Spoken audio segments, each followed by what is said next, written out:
Anzur ilal kalam. Idfin wujudaka fi ardil khumuli fama nabata mimma lam yudfan lam yatimmu natajuhu.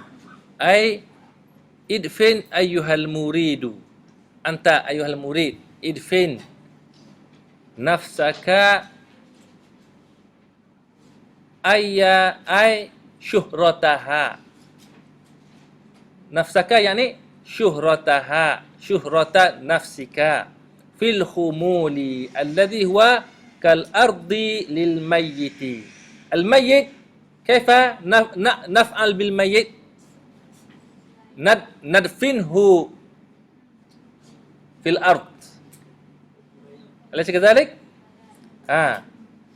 Fi kal ard huwa kal ardi alladhi huwa kal ardi lil mayyiti fi at-taghtiyati at-tammati bi an la tata'ata asbab asy-syuhrati fa innal khumula mimma yu'inu ala ikhlasi bi khilafi hubbi adh-dhuhuri fa innahu min jumlatil qawati'il qasimati lidh-dhuhuri fama nabata minal hubbi minal habbi mimma lam yudfan fil ardi la yatimmu natajuhu bal yakhruju musfarran.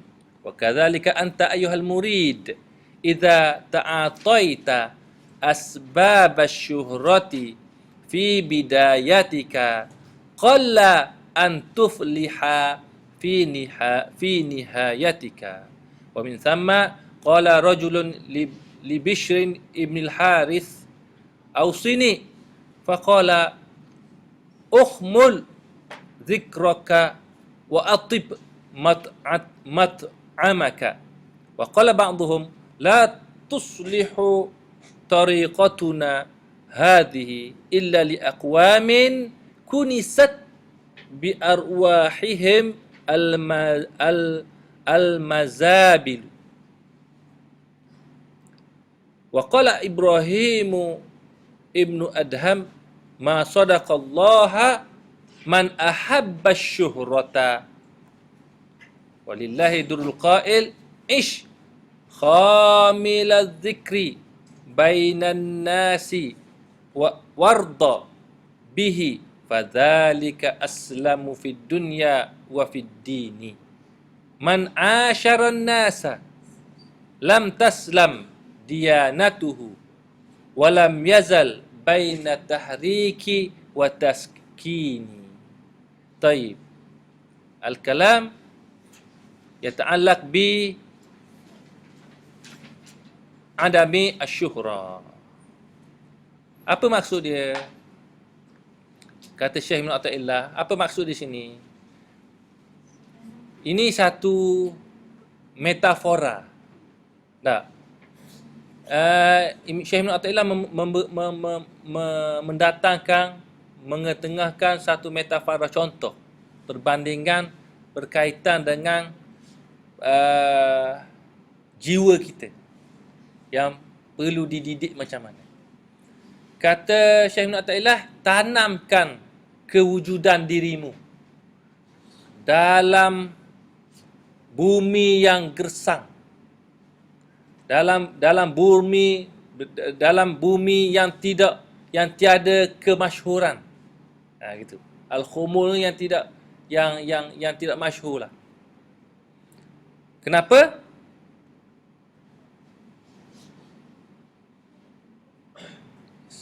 Kerana perbandingannya, setiap perkara yang ditanam, setiap bijian yang ditanam, setiap bijian yang tumbuh yang tidak ditanam, begitu, tidak akan sempurna hasilnya. Jadi bukan nak cerita tentang tanam tanaman ni.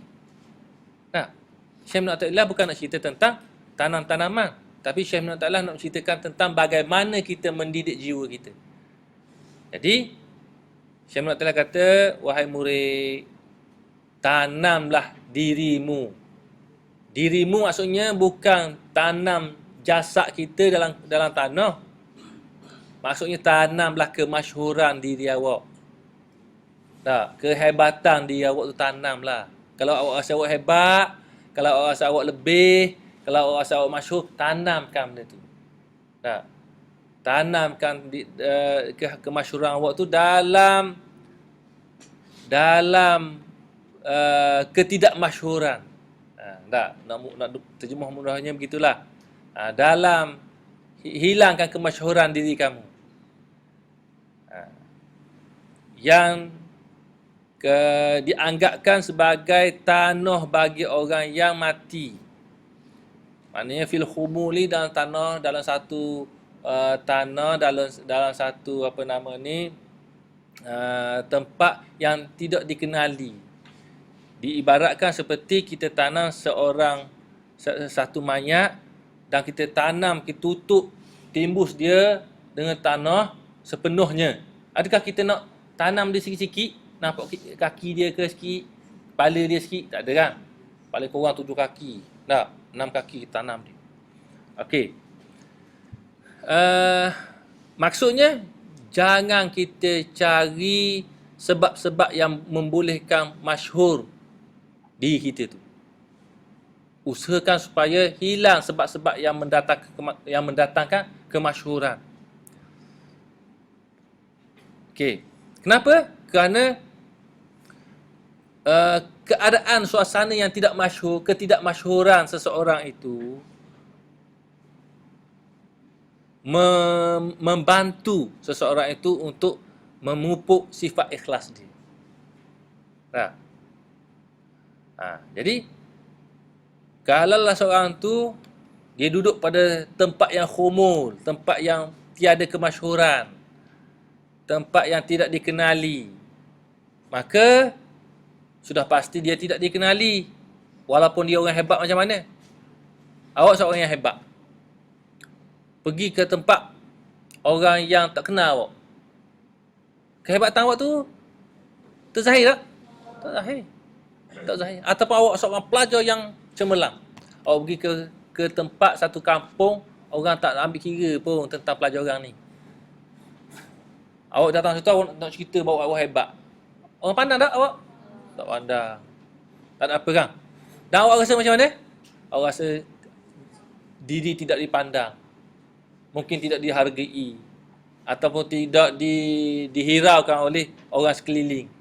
Maka keadaan awak itu dianggap sebagai al-khumul. Ardul khumul. Diri yang tiada kemasyhuran. Maka Syekh Ibn Athaillah suruh kita buat begitu. Dari aspek mana ni? Dari aspek kita nak memurnikan sifat tauhid kita kepada Allah Ta'ala dalam ibadat. Begitu. Dari aspek ibadat, kita kalau boleh tak perlu menonjol, tak perlu heboh diri, tak perlu beritahu. Saya semalam, Alhamdulillah, sempat qiyamul lail. Tak, qiyamul lail setakat ni, saya qiyamul lail ni tahun ke-13 dah ni. Saya tak putus-putus qiyamul lail. Mudah-mudahan berpanjanganlah. Tapi saya khabar korang saya khabar-khabar je. Itu mungkin kita kata kononnya tak mau bagi apa? Tak mau masyhur, tapi sebenarnya kita dah beritahu korang. Gitu. Tanpa kita sedar tak? Maka lain keadaannya kalau kita ni suka kepada kemasyhuran. Sebab suka kepada kemasyhuran tu memang sudah pasti min jumlatil qawatil qasimah, perkara yang pasti, merupakan satu perkara yang pasti untuk untuk kemasyhuran, untuk semua orang tahu, untuk dipamerkan. Jadi perumpamaannya, sekira kita tanam satu biji rin yang tidak, kita biarkan satu biji rin tumbuh tanpa ditanam dalam bumi yang subur sebagai contoh, maka dia akan tumbuh dalam keadaan tidak baik. Dia akan tumbuh, tapi tumbuh mungkin daun dia kuning, tidak dibaja kan. Mungkin akan jadi tidak dapat memakan hasil yang sempurna. Kita begitu juga. Syekh Ibn Athaillah kata, dalam usaha kita mencari keredaan Allah Subhanahu Wa Taala, Jangan kita cari sebab-sebab yang menjadikan kita masyhur. Tak. Pada permulaannya begitu. Kalau kita dalam permulaan kita mencari berjalan menjadi seorang yang berusaha nak belajar menjadi orang yang memiliki keredaan Allah Ta'ala, tak, nak membersih jiwa, nak menuju berjalan keredaan Allah Ta'ala, maka mula-mula ni jangan cari kemasyhuran. Jangan cari hebat. Jangan cari supaya orang kenal. Tak. Faktor-faktor perkara-perkara yang menjadikan kita ni mudah dikenali. Kenapa? Kerana akan sedikit sahaja perbuatan orang yang begitu, sifat orang yang begitu, sedikit saja akhirnya dia akan cemerlang. Akhirnya dia akan cemerlang di sisi Allah Ta'ala, akhirnya dia akan berjaya di sisi Allah Ta'ala, sikit saja. Orang yang suka mewar-warkan kehebatan diri dia di sisi Allah Ta'ala tu, biasanya sikit saja yang benar-benar dapat mencapai keredaan di sisi Allah Ta'ala. Sebab apa? Sebab dia terdedah kepada pelbagai sifat-sifat mazmumah. Antaranya rasa riak ataupun rasa ujub, rasa hebat diri dan seumpamanya. Sebagaimana yang telah dinasihatkan oleh salafus soleh, antaranya Syekh Bishr Al-Hafi, seorang ulama sufi, pada satu ketika pada kurun ketiga keempat hijrah dulu, seorang lelaki datang kepadanya memberitahu, bertanya dengan mengatakan supaya beri wasiat, beri nasihat kepadanya, berilah nasihat kepada aku, ausini, berilah wasiat, berilah satu nasihat kepada aku. Lalu dia kata, tanamkan sebutan namamu. Tak. Tanamkan, sembunyikan kemasyhuranmu dan perelokkan makan minummu. Cari makanan yang halal dan jangan cari masyhur. Setengah ulama lagi mengatakan perjalanan kami ini adalah perjalanan kerohanian yang menuju kepada keredaan Allah Ta'ala ni tidak akan sempurna kecuali kepada seseorang, satu golongan manusia yang sanggup jiwanya disapu oleh sampah-sampah. Tak, maksudnya jiwanya diselubungi oleh sampah. Bukan maksudnya dia ambil sampah, dia bubuh atas kepala dia.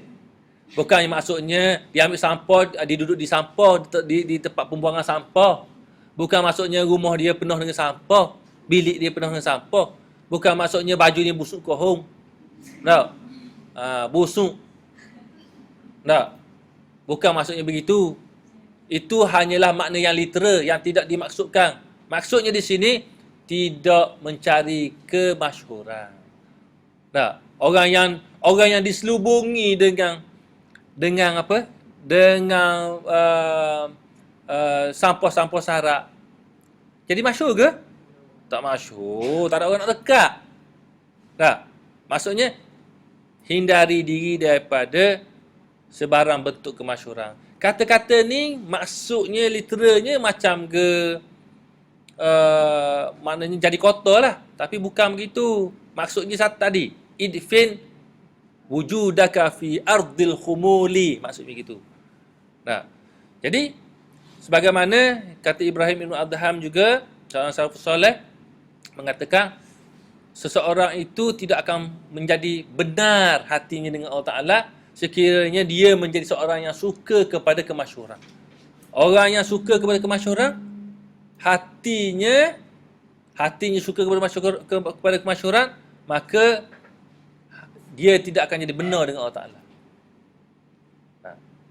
Jadi kalau orang yang nak benar hatinya kepada Allah Subhanahu Wa Ta'ala, mestilah dia menghilangkan kemasyhuran, hilang rasa ingin kemasyhuran dalam dirinya. Okey.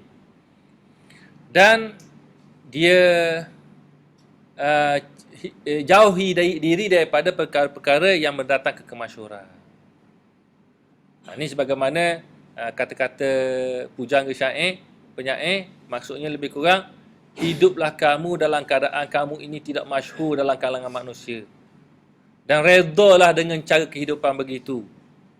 Itu lebih baik untuk kamu di dunia, dalam kehidupan dunia ni dan dalam kehidupan agama.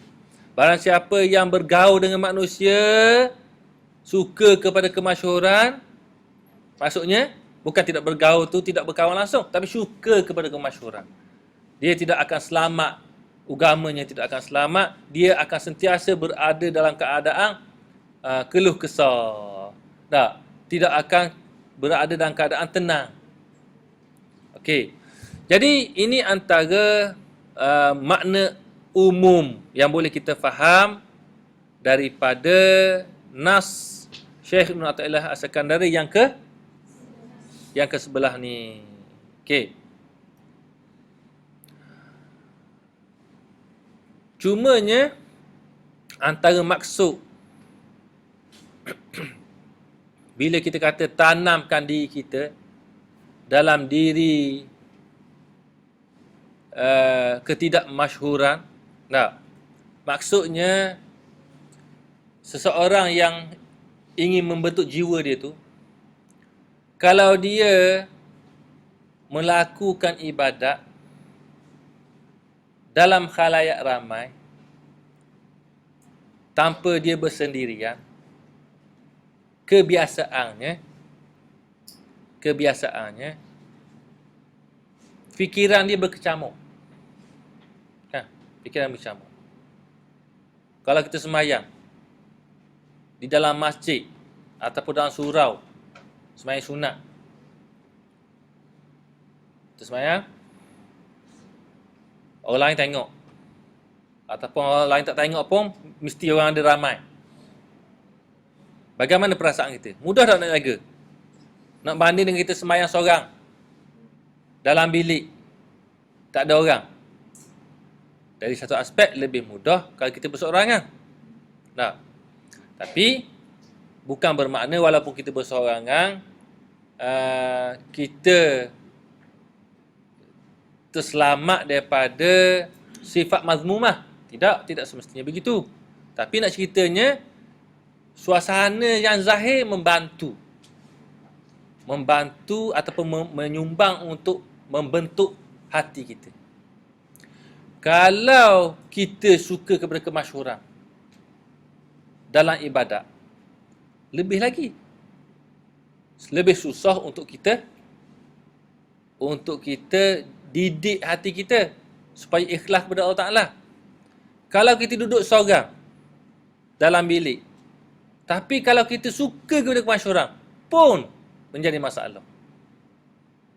Nah, dengan sebab tu perkara yang dinyatakan oleh Syekh Ibn Athaillah ni, tanamkan kewujudan diri kamu dalam dunia yang tidak masyhur ni, maksudnya hati kita rasa tidak mahu masyhur. Bukan maksudnya kita duduk berseorangan ataupun kita duduk dalam khalayak ramai. Mungkin kita duduk dalam khalayak ramai, tapi oleh kerana kita tidak hati kita tidak suka kepada kemasyhuran, dan dengan sebab itu kita tidak mencari faktor-faktor yang menjadikan kita ni masyhur. Mudah-mudahan dengan ada sifat itu, Allah Subhanahu Wa Taala menjadikan hati kita mudah dididik dan terpelihara daripada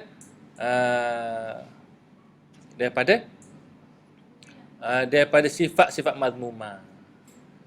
Antara pengajaran yang boleh kita ambil juga di sini ialah bila kita berada dalam proses mendidik jiwa, perlu kita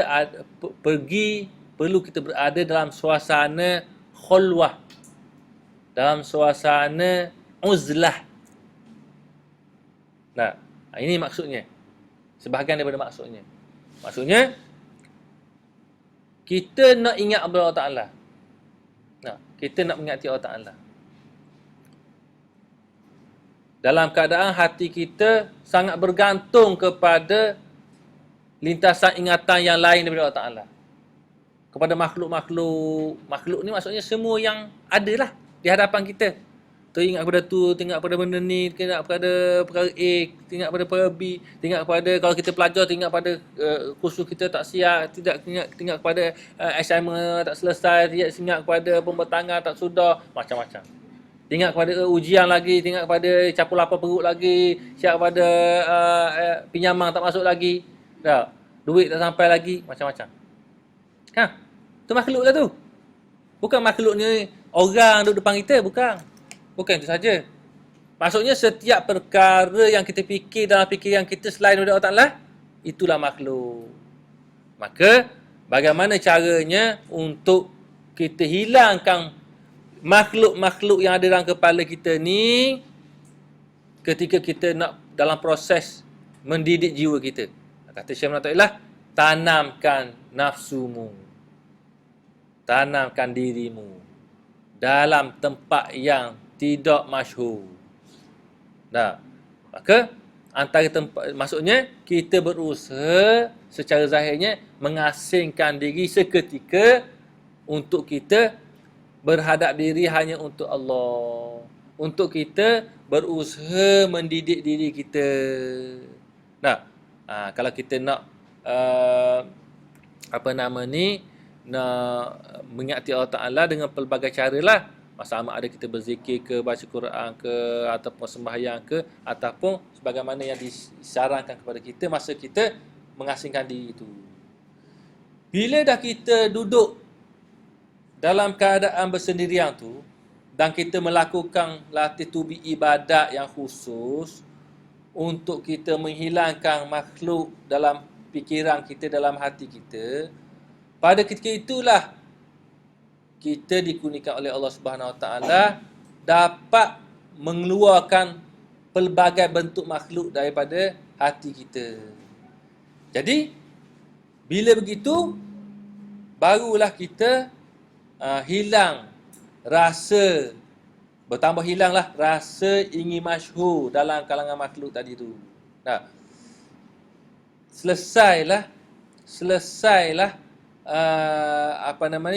tugasan ataupun proses tarbiyah kita, tarbiyah hati kita untuk hilangkan rasa masyhur tu. Sebab apa? Kita usaha dah ni. Kita usaha secara latih tubi ni. Kita berasingan.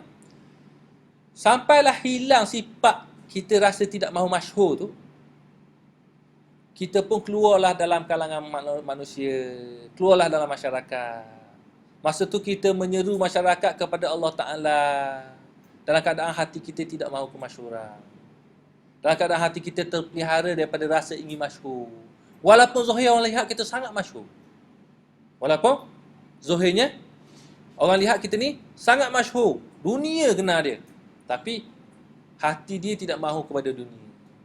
Kenapa? Kerana dia telah menanamkan kewujudan diri dia dalam tanah yang gersang, tanah yang tidak masyhur dahulunya. Jadi akhirnya walaupun dia masyhur, dia merasakan itu merupakan suatu kurnia Allah Subhanahu Wa Taala. Dia masyhur dengan Allah.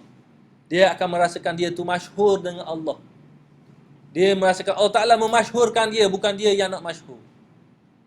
Dia merasakan Allah Ta'ala menaikkan dia, bukan dia menaikkan diri dia sendiri. Tak? Dia merasakan Allah Ta'ala memimpin dia, bukan dia yang usaha supaya dia ni menjadi pemimpin. Maka ini antara tuntutan kalam hikmah Syekh Ibn Athaillah Sekandari yang ke-11, iaitu idfin wujudaka fi ardil khumuli fama nabata mimma lam yudfan la yatimmu nitajuhu au natajuhu. Nitajuhu. Nah, sini ada nitajuhu, dalam satu nuskah dikata nitajuhu juga. Dah. Okey. Dan setengah nuskah lain dikata natajuhu kan? Okey, tak apa. Maksudnya hasilnya lah, nitajuhu atau natajuhu, hasilnya. Maksudnya orang yang memulakan tarbiyah diri dia itu dengan membuang sifat kemasyhuran diri, insya-Allah bila dia sampai ke peringkat kesudahannya, selesai dia mentarbiyah diri dia, dia sampai di peringkat kesudahannya, dia menjadi orang yang terselamat daripada kecacatan, kemasyhuran. Begitu. Okey. Ini kalam Syekh Ibn Athaillah Sekandari. Dan kalam ini sebenarnya ada hubung kait dengan kalam yang ke-12 tu, iaitu fama nafa'al qalba syai'un mislu uzlatin. Nah, yadkhulu biha maidana fikratin. Okey. Dia sebab itulah hak yang selepasnya tu sikit je. Jadi, hak selepasnya tu kata Syekh Ibn Athaillah,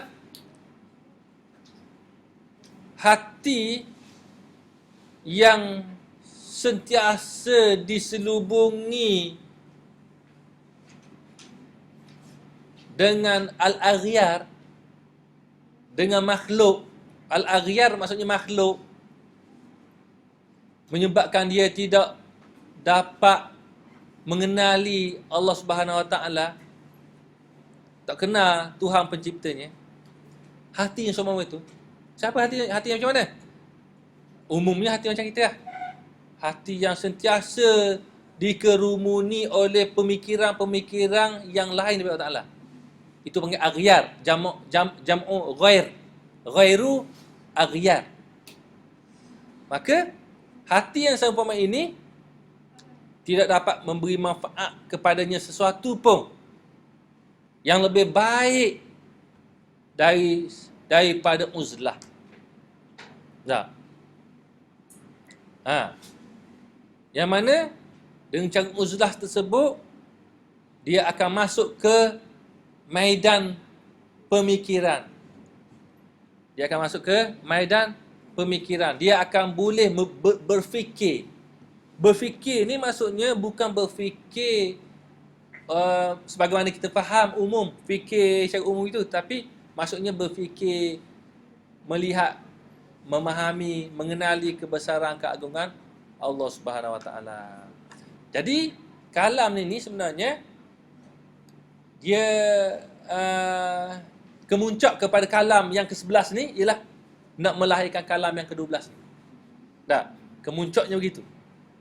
Tujuan kita menanam diri dalam tanah atau di tempat yang tidak masyhur, tujuan apa? Untuk menjadikan hati kita terangkat hijab. Hilang hijab. Hijab al-aghyar. Hijab al-aghyar ni hijab makhluk yang menyelubungi hati. Itu dia. Okey.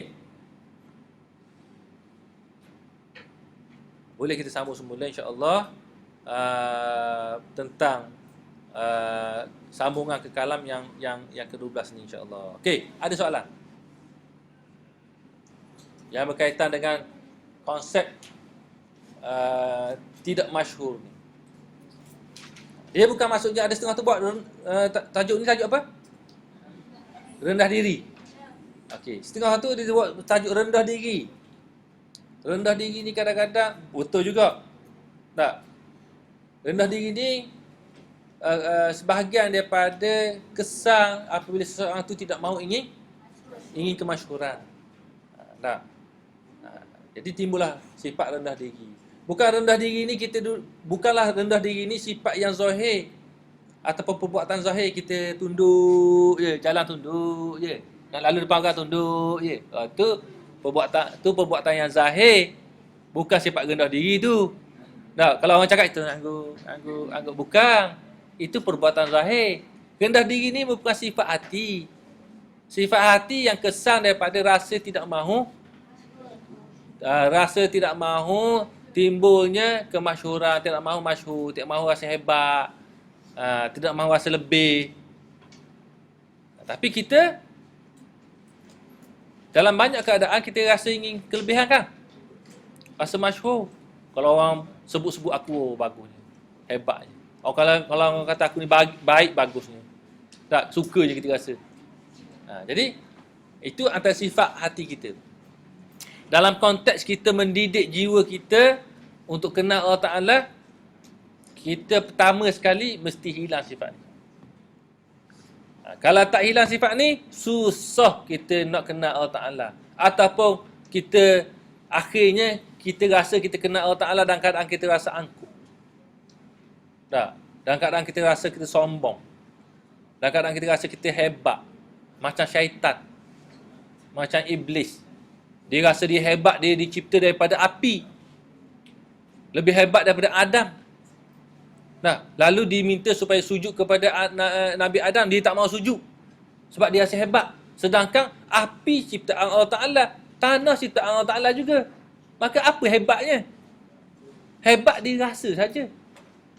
Dia rasa api tu dia boleh membakar, menjulang-julang panas. Tak boleh semua orang mendekati dia, dia rasa dia hebat. Sedangkan dia tak faham bahawa api itu ciptaan Allah. Sebagaimana tanah juga ciptaan Allah. Tidak ada perbezaan antara satu sama lain.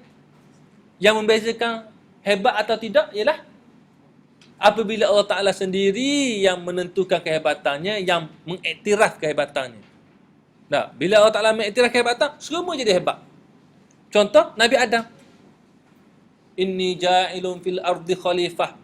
Allah Ta'ala jadi di atas muka bumi khalifah. Oleh kerana Allah Ta'ala iktiraf sebagai khalifah dan Allah Ta'ala muliakan dia, semua malaikat sujud. Allah Ta'ala jadikan hati semua makhluknya terima.